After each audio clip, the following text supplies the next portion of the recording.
Polemik Mario Teguh dan Aryo Kiswinar yang mengaku sebagai anak kandung sang motivator makin memanas dan mulai bergerak ke ranah hukum. Tak hanya mengklarifikasi pernyataan Aryo Kiswinar saat bersama Deddy Corbuzier, Mario Teguh juga nyatanya melayangkan somasi kepada Deddy yang beberapa waktu lalu bertemu Aryo Kiswinar dan melakukan tanya jawab.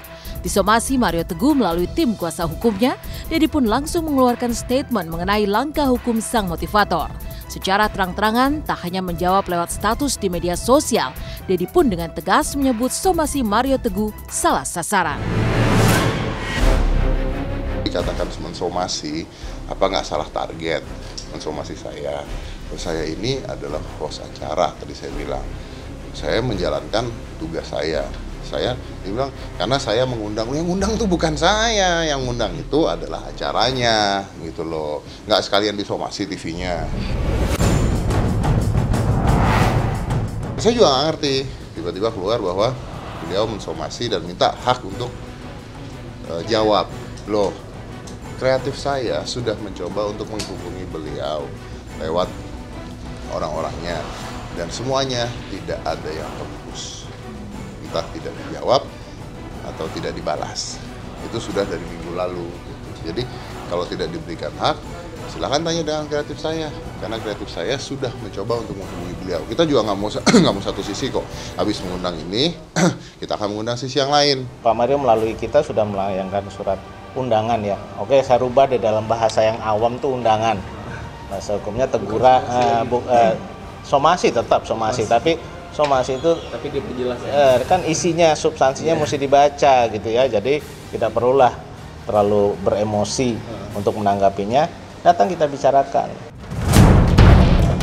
Selain mempertanyakan maksud dan tujuan somasi yang dilayangkan pihak Mario Teguh, benarkah Deddy pun telah menyiapkan pengacara untuk balik menantang Mario Teguh? Benarkah pula pihak Mario Teguh akan memberikan somasi kedua jika Deddy tak menanggapi somasi pertama yang telah diajukan tersebut? Kerugiannya karena jadi akhirnya begini. Jadi ada teman-teman atau keluarga atau siapa yang ngomong, ada masalah apa nih, gini. Terus tiba-tiba pengacara, sampai detik ini saya sudah ditelepon sama 7 pengacara nomor 1 di Indonesia untuk membela saya, untuk melawan balik. 7 pengacara nomor 1 di Indonesia. Pertanyaannya, duitnya berapa? Sampai ada pengacara yang mengatakan, gratis gue belain. Nah, ini pengacara hebat. Tapi kan, masa sih hal begini harus endingnya meja hijau? Saya kan nggak punya padepokan narkoba.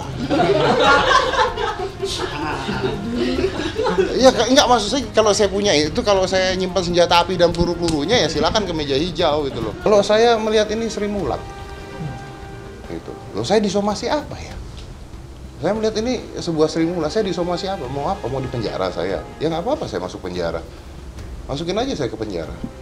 Kalau saya masuk penjara gara-gara itu, coba masyarakat apa? Hukuman yang paling berat adalah hukuman sosial, bukan hukuman penjara. Hukuman penjara 3 bulan, ganti rugi bayar selesai.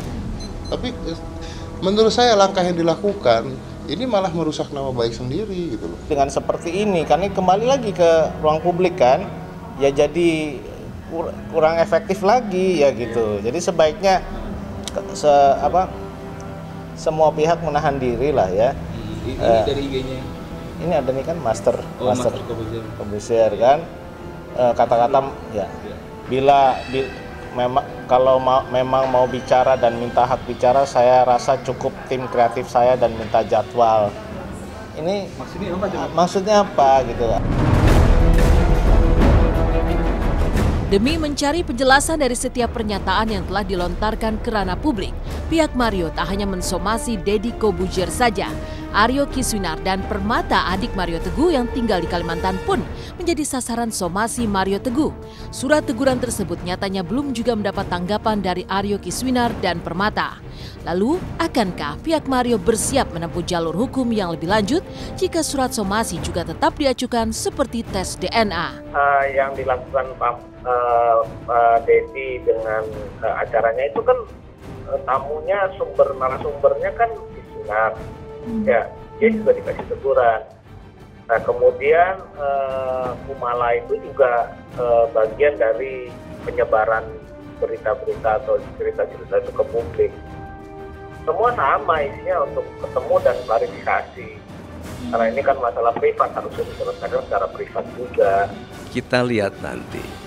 Kan bukan ini saja yang saya bisa lakukan.